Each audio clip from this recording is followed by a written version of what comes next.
আলাইকুম dear viewers, lion sir learn and study চ্যানেলে পুনরায় স্বাগত। আমি মাহবুবুল আলম, লায়ন স্যার নামে পরিচিত।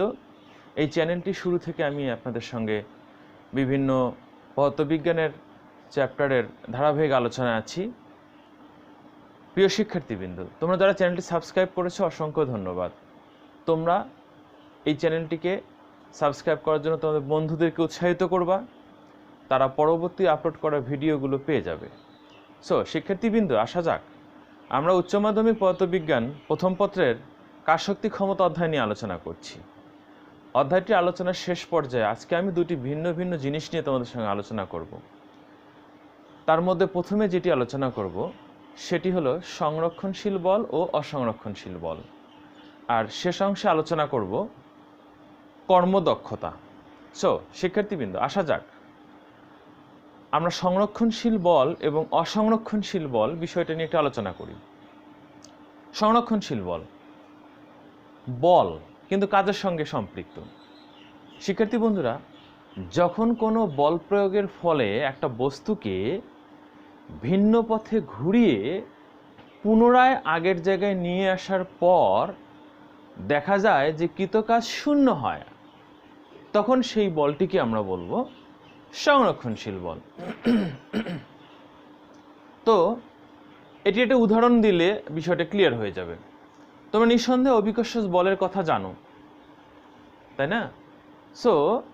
একটা বিল্ডিংয়ের ভূমি থেকে ছাদে উচ্চতাটা যদি h হয়, আসা যাক,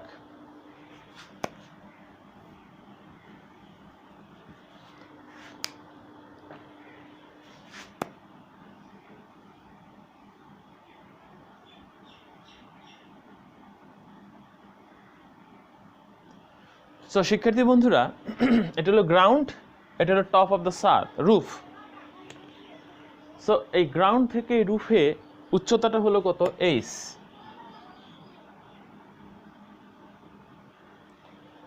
একটা বস্তুকে আমরা যদি এই ভূমি থেকে ছাদে h উচ্চতায় উঠাই, সেটি যে কোনো পথে উঠাতে পারি। ধরা যাক আমরা বস্তুটিকে কি করলাম, এইখানে আছে, এই পথে নিয়ে গিয়ে এখানে উঠিয়েছি। বস্তুটির ভর কত? m। বস্তুটির ভর হলো m। তাকে যদি এই পথে নিয়ে এখানে উঠানো হয়, যে পথেই ঘুরিয়ে উঠানো হোক না কেন, বস্তুটি কিন্তু এই উচ্চতা উঠেছে এবং অভিকর্ষ বলের বিরুদ্ধে উঠেছে। কাজ কি হবে?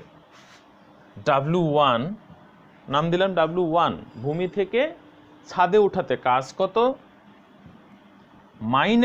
-mgh। এবার যদি বস্তুটাকে ছাদ থেকে ভূমিতে পড়তে দেয়া হয় এবং সেটি আরেকটি পথ পরিভ্রমণ করে আগের জায়গায় আসে, তাও কিন্তু সে ছাদ থেকে ভূমি h পরিমাণ উচ্চতা নেমেছে, সেক্ষেত্রে কৃত কাজ হবে অভিকর্ষ বলের প্রভাবে কাজ mgh।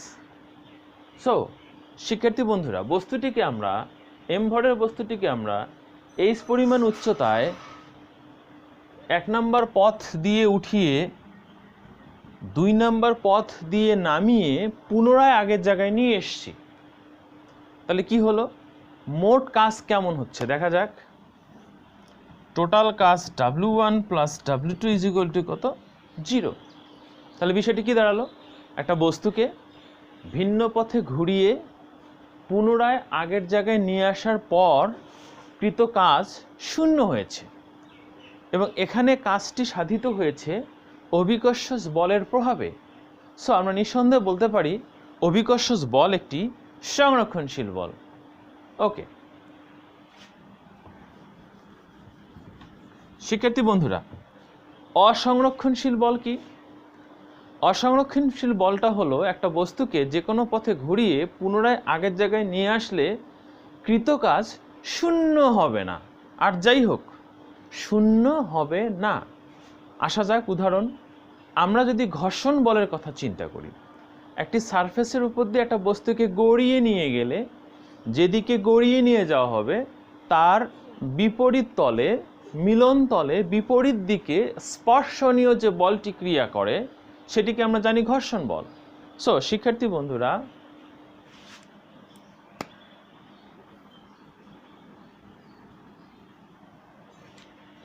এই ভূমির সমান্তরালে একটা বস্তু, তাকে যদি আমরা এ অবস্থান থেকে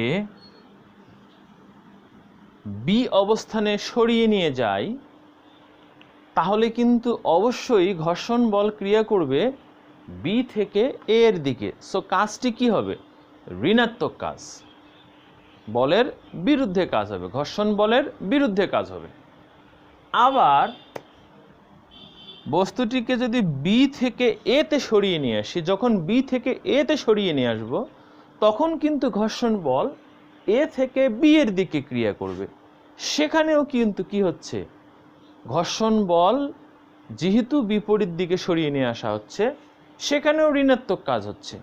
সো এ থেকে বিতে গিয়ে আবার বি থেকে এ পূর্বের অবস্থানে ফিরে এলে দুটি ঋণাত্মক কাজের যোগফল কিন্তু শূন্য হবে না। সো ঘর্ষণ বল হলো অসংরক্ষণশীল বলের উদাহরণ। শিক্ষার্থী বন্ধুরা, তোমরা কিন্তু আর একটা বিষয় মনে রাখতে পারো, সংরক্ষণশীল বল দ্বারা কৃত কাজ সম্পূর্ণরূপে পুনরুদ্ধার করা যায়। সো ওখানে কিন্তু শক্তির নিত্যতার সূত্রটির বাস্তব একটা উদাহরণ আমরা দেখতে পাচ্ছি, কিন্তু অসংরক্ষণশীল বলের দ্বারা কৃত কাজটি পুনরুদ্ধার করা সম্ভব নয়। সো সংরক্ষণশীল বল এবং অসংরক্ষণশীল বল নিয়ে আশা করি আর কোনো কনফিউশন তোমাদের থাকবে না। এবার আসা যাক কর্মদক্ষতা। কর্মদক্ষতাটা কি? কোনো উৎস বা যন্ত্রের কাজ করার যে সামর্থ্য আছে, সেই কাজের সামর্থ্যটাকে আমরা যদি এভাবে চিন্তা করি, সে দিতে পারলো কতটুকু আর তার সামর্থ্য ছিল কতটুকু, যন্ত্রটি দ্বারা কাজ পেলাম কতটুকু আর তার কাজ করার সামর্থ্য কতটুকু ছিল, তার অনুপাতটাই হলো কি? কর্মদক্ষতা। সো আর একটু ডিটেলস আলোচনা করি আমরা। ধরে নেওয়া যাক এটি একটি উৎস বা যন্ত্র। এটি যদি একটা তাপীয় ইঞ্জিন হয় তো এটা তাপ নিয়ে কাজ করবে। সো আমরা ইনপুটে কি দেব?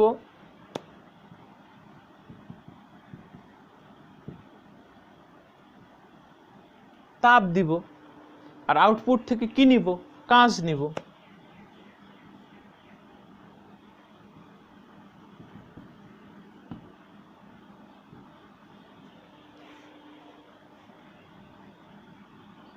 ইঞ্জিন, এই ইঞ্জিনটি তাপীয় ইঞ্জিন ধরে নেওয়া হলো, তাপ দেয়া হচ্ছে, কাজ পাওয়া হচ্ছে।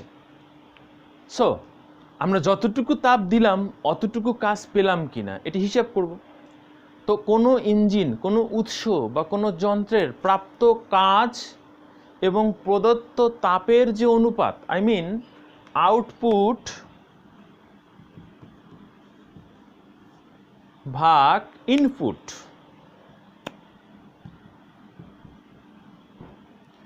এই যে অনুপাতটি, এটিকে যদি শতকরা হিসেবে প্রকাশ করা যায় তাহলে কিন্তু কর্মদক্ষতা পেয়ে যাব। কর্মদক্ষতা কি? এটি গুরুত্বপূর্ণ একটা বিষয় যে কোনো ইঞ্জিনের প্রাপ্ত কাজ এবং প্রদত্ত তাপের অনুপাতকে কি বলা হয়? কর্মদক্ষতা। ইন জেনারেলি কি? ইঞ্জিন বা উৎস বা কোনো যন্ত্রের আউটপুট ভাগ কি? ইনপুট, তাকে কি করতে হবে? শতকরা হিসেবে প্রকাশ করলে কি পাওয়া যাবে? কর্মদক্ষতা। এই কর্মদক্ষতা খুবই গুরুত্বপূর্ণ একটা বিষয়। আমাদের ডেইলি লাইফে আমরা প্রচুর যন্ত্রপাতি ইউজ করি, যেগুলোতে তোমরা জানো শিক্ষার্থী বন্ধুরা ক্ষমতা দেয়া থাকে এবং সেই যন্ত্রটি কত ভোল্টেজে চলবে সেটি বলা থাকে। আমাদের সচরাচর আমাদের দেশের লাইনের ভোল্টেজ থাকে, সাপ্লাই ভোল্টেজ, হাউস হোল্ড কাজে যেগুলো ইউজ করি সেখানে থাকে 220 ভোল্ট। সো এই ইঞ্জিনগুলো যখন আমরা কিনবো, কোনো যন্ত্র যখন কিনবো, আমরা যদি দেখি যে এখানে লেখা আছে 100 ওয়াট, তাহলে এই যন্ত্রটি আমরা 220 ভোল্ট সাপ্লাই দিলে অবশ্যই প্রতি সেকেন্ডে 100 জুল কাজ করবে। কিন্তু একই রকম ইঞ্জিন 100 ওয়াটের আরেকটি আছে, সেটিতে লেখা আছে কর্মদক্ষতা 90%, আর প্রথমটিতে লেখা আছে কর্মদক্ষতা 70%। তাহলে কি হবে? দুটি ইঞ্জিন কিন্তু একই রকম পাওয়ার 1 সেকেন্ডে ইউজ করবে, প্রতি সেকেন্ডে 100 জুল করে শক্তি সে ব্যয় করবে, কিন্তু কার্যক্ষেত্রে দেখা যাবে একটি ইঞ্জিন 70% ইফেক্টিভ আর একটি ইঞ্জিন 90% ইফেক্টিভ। সো আমাদেরকে কোনো যন্ত্রপাতি কেনার সময় অবশ্যই যন্ত্রের গায়ে লেখাগুলো দেখে কিনতে হবে এবং স্পেশালি আমাদের কর্মদক্ষতার বিষয়টি জেনে নিতে হবে। তো যে যন্ত্রের কর্মদক্ষতা যত বেশি, সেই যন্ত্রটি তত বেশি আমাদের জন্য ইফেক্টিভ হবে, তত বেশি এটি কার্যকর হবে। সো শিক্ষার্থী বন্ধুরা, এটি আবার ভেবো না যে যন্ত্রে যদি কর্মদক্ষতা 100% লেখা থাকে তো সেটা নিয়ে নেব। আসলে 100% কর্মদক্ষ কোনো যন্ত্রই আজ পর্যন্ত তৈরি করা সম্ভব হয়নি। সো যদি কোনো যন্ত্রে আবার 100% কর্মদক্ষতা লেখা থাকে তাহলে নিশ্চিত রূপে ওই যন্ত্রটি আসলে একটা বাজে কিংবা অকার্যকর যন্ত্র, ওটি আমরা পারচেস করব না। সো শিক্ষার্থী বন্ধুরা, কর্মদক্ষতা একটা গুরুত্বপূর্ণ বিষয়। শক্তি সংরক্ষণশীল বল এবং অসংরক্ষণশীল বল, এই দুটি বিষয় নিয়ে আমরা আলোচনা করেছি। আশা করি তোমাদের টেক্সট বইয়ে এটি দুটো বিষয় নিয়ে তোমরা পুনরায় স্টাডি করবা এবং ছোটোখাটো কিছু প্রবলেম সলভ করবা। তোমাদের পরীক্ষার আর কোনো সমস্যা হবে না। তোমরা অনেক সুস্থ থাকবা, ভালো থাকবা। ধন্যবাদ।